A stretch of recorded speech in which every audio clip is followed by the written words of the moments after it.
Donc, nous avons vu le désir de Dieu que nous soyons unis, unis avec lui et unis avec les autres. Donc maintenant, on va aller voir des aspects pratiques de l'unité.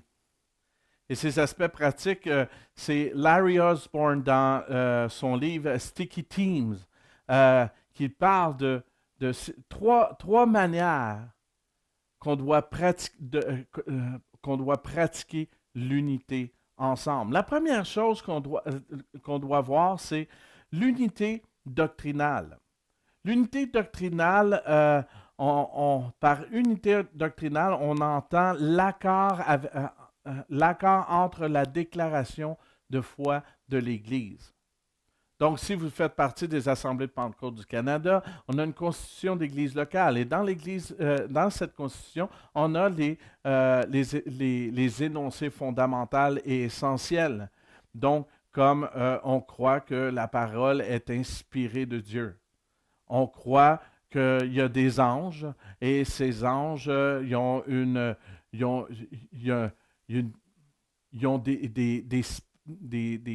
des caractères spécifiques. Donc, on croit au mariage. Donc, toutes ces croyances-là deviennent la base ou la fondation doctrinale de l'Église. Donc, si cela, c'est essentiel, c'est notre base, ça veut dire que notre base théologique ne bouge pas. Donc, elle bouge avec notre compréhension, mais elle ne bouge pas. On s'entend sur ces choses-là. Donc, on est unis par ces vérités fondamentales. Donc, c'est là qu'on vit, premièrement, l'unité. On peut avoir des divergences d'opinion, des divergences de comment faire l'Église, ou même le style de musique qu'on va voir dans l'Église, ou des choses comme ça. Mais l'important, c'est de dire, oui, mais dans nos fondations, voici ce qu'on croit. On croit au Dieu trinitaire, le Père, le Fils, le Saint-Esprit. On vit l'Église. Et ça, ces bases-là ne bougent pas. Donc, l'unité véritable et biblique se trouve dans certaines différences, des fois des différences passionnées, mais tant et aussi longtemps que nos fondations ne sont pas touchées, on peut rester unis. Tant et aussi longtemps qu'on s'entend sur ce qui est fondamental, l'unité reste. Même si on a des divergences d'opinion, divergences de caractère, mais on reste ensemble parce qu'on est basé sur la parole de Dieu, la Bible. Donc, ça, c'est le premier point pratique. Le deuxième point pratique, c'est l'unité dans le respect et l'amitié.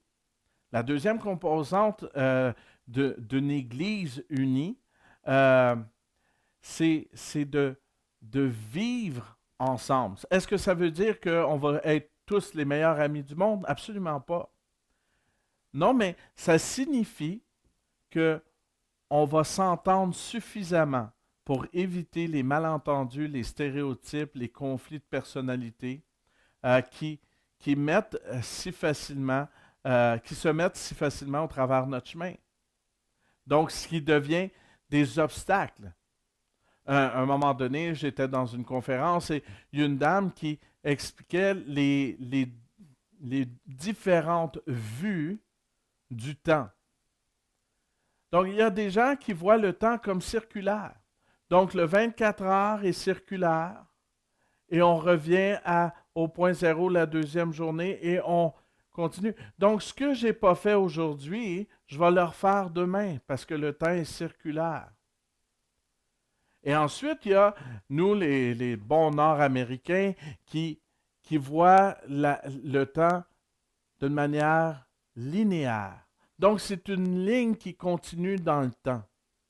Donc, si c'est une ligne qui continue dans le temps, qu'est-ce qui arrive?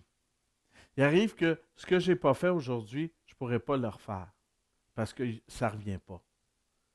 Donc, lorsqu'on met une personne qui a la vision circulaire du temps avec une personne qui a une vision linéaire du temps, les conflits potentiels sont là. Pourquoi tu n'as pas fait ça? Fallait faire ça. Non, ben, tu ne l'as pas fait. On ne pourra pas retourner là. On ne pourra pas le faire. Puis l'autre dit, ben oui, on va pouvoir. Puis c'est juste la manière qu'on voit le monde, qu'on voit le temps. Et là, c'est comme, mais ça peut faire que ça va briser. Mais si on respecte et on décide de vouloir comprendre l'autre, de vivre avec l'autre et de dire, hey, aide-moi à comprendre, aide-moi à voir ce que tu vois. Et là, on grandit et on commence à comprendre et à voir ce que l'autre voit et de dire, wow, je n'ai jamais vu ça comme ça. Et là, on grandit. Donc, de garder cette unité dans le respect et l'amitié. C'est super important. Donc, c'est le deuxième aspect pratique de l'unité. Le troisième point sur l'aspect de l'unité, l'aspect pratique de l'unité, c'est la philosophie du ministère. La philosophie du ministère, c'est quoi? En termes simples, la philosophie de ministère, c'est un accord de base sur nos priorités et nos méthodes de ministère. Et la Bible parle de cela.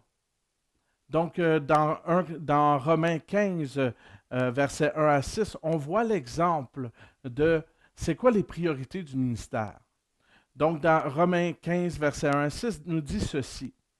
Nous qui sommes forts, nous avons le devoir de supporter les faiblesses de ceux qui ne le sont pas et de ne pas rechercher ce qui nous plaît. Que chacun de nous cherche à plaire à son prochain pour son bien, en vue de le faire grandir dans la foi. En effet, Christ n'a pas recherché ce qui lui plaisait, mais, comme il est écrit, les injures de ceux qui t'insultent sont tombées sur moi. Or, tout ce qui a été écrit d'avance l'a été écrit pour notre instruction, afin que, par la persévérance et par le réconfort que donnent les Écritures, nous possédions l'espérance.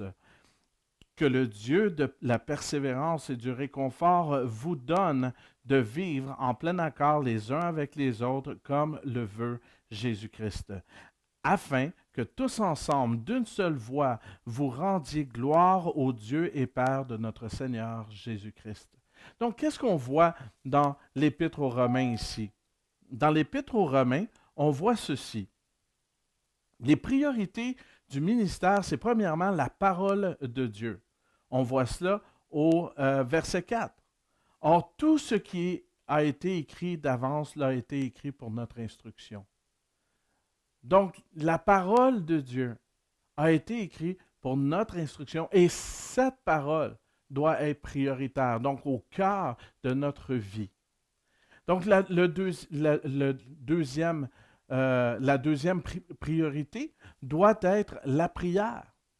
Donc, la prière, c'est au verset 6, ça dit « Afin que tous ensemble, d'une seule voix, vous rendiez gloire au Dieu et Père de notre Seigneur Jésus-Christ. » Qu'est-ce que ça dit? Rendiez gloire au Dieu et Père.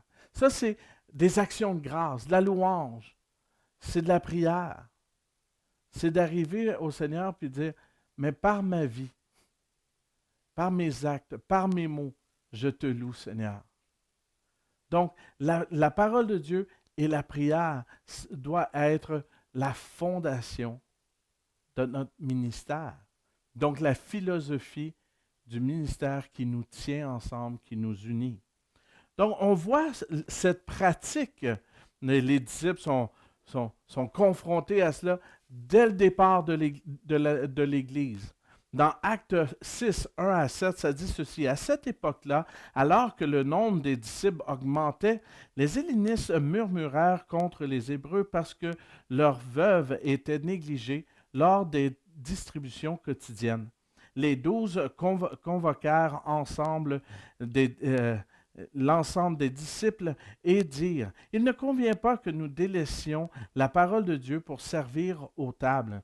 C'est pourquoi, frères et sœurs, choisissez parmi vous 7 hommes de qui l'on rende un bon témoignage, remplis d'Esprit Saint et de sagesse, et nous les chargerons de ce travail. Quant à nous, nous continuerons à nous consacrer à la prière et au ministère de la parole. Cette proposition plut à toute l'assemblée. Et de là, ils choisirent des 7 hommes, ils imposent les mains, et ensuite, qu'est-ce qui arrive? Au verset 7, ça dit ceci. La parole de Dieu se propageait de plus en plus, le nombre des disciples augmentait beaucoup à Jérusalem et une grande foule de prêtres obéissait à la foi. Donc, qu'est-ce qui arrive? Il y a un besoin, mais les disciples se consacrent à la priorité, à l'étude de la parole, à l'enseignement de la parole de Dieu et à la prière. Et là, c'est, oui, mais il y a un besoin. Donc, comment on va répondre à ce besoin?